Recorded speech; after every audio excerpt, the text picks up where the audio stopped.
Cartea de azi este numărul 0 de Umberto Eco. Acțiunea are loc în anii 90. Ne este prezentat un om de afaceri dubios ce strânge un grup de ziariști pentru a pregăti un număr de probă, numărul 0, al unui cotidian dedicat nu atât informării publicului, cât șantajului și discriminărilor.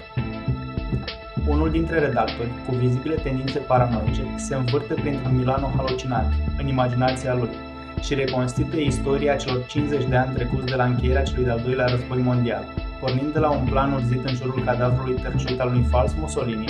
O atmosferă de conspirație învăluie totul. Sunt invocate Operațiunea Gladio, loja masonică Propaganda Due, asasinatul papei Ioan Paul I, lovitura de stat a lui Junio Valerio Borghese, CIA și multe altele. Apoi, pe cea mai strâmtă și mai rău famată străduță din Milano, e descoperit un cadavru, iar între cei doi protagoniști, un ghostwriter falit și o jurnalistă nevoită să lucreze în presa mondenă pentru a cerceta familia, se naște o firavă poveste de dragoste.